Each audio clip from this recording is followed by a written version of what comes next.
ไก่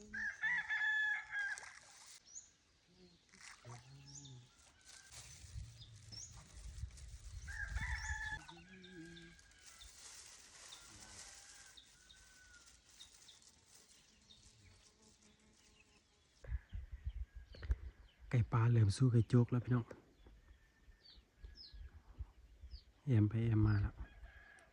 โอ้ปีหน้านี่ยานแต่ซิออกมาตีไปโจกเลยแหละปีหน้านี่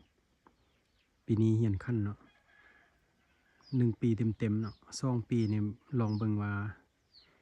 สีออกมาเตะไก่โจกเลยบ่ถ้าเบิ่งปลาร้อยของแท้ปีหนึ่งเต็ม5 กา 4 ห้าวเนาะของคนอื่นได้มาปุ๊บคอนปั๊บกินข้าวกับมือก็เงานี่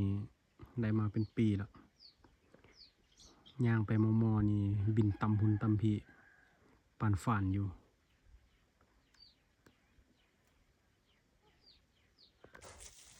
แล้วก็ตอนช่วยอลิซิมาตัดขี้งัวเนาะตอนนี้ประมาณ10 โมงนี่แหละทุกคนแดดความแห้งเนาะอลิยานดำอลิก็เลยคุมแบบนี้เลยแล้วก็ขี้ฝุ่นขี้ควายเนาะอลิจะปกไว้แบบนี้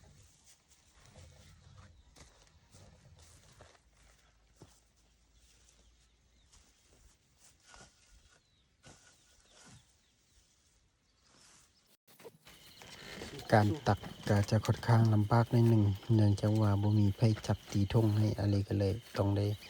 จับเบื้องหนึ่งแล้วเบื้องหนึ่งตักใส่ทุกคนมูลสัตว์ต่างๆเนี่ยมันจะมีประโยชน์หลายเนาะเพราะว่าเขาจะวานลงบ่อจระเข้หรือว่าบ่อปลาหวาน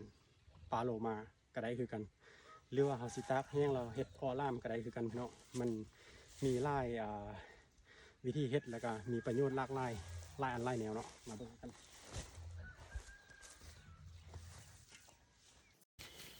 สำหรับขี้งัวขี้ควายเนาะที่มันอยู่ตามทุ่งไร่ทุ่งนาบ่ว่าจะเป็นทุ่งไร่ทุ่งนาของผู้ใดก็แล้วแต่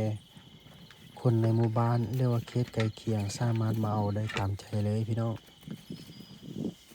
เพราะว่าเขตนี้จะเป็นแบบว่าสถานที่เลี้ยงงัวควายแล้วก็จะปล่อยรวมกันสามารถเอาได้หมด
โอเคเนาะทุกคนมื้อนี้ก็ถือว่าสำเร็จไปแล้วเนาะ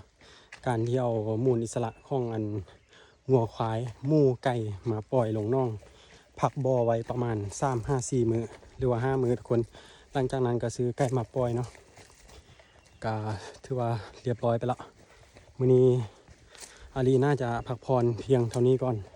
เดี๋ยวคลิปหน้าเดี๋ยวอาลีสิมาเฮ็ดคลิปเข้าป่าพวกงอกตอไก่หรือว่าหยังต่างๆเนาะทุกคนเนาะมื้อนี้ก็ขอบใจทุกคนหลายๆที่ติดตามชมอาลีมาฮอดปัจจุบันนี้ขอบใจหลายสบายดีพี่น้อง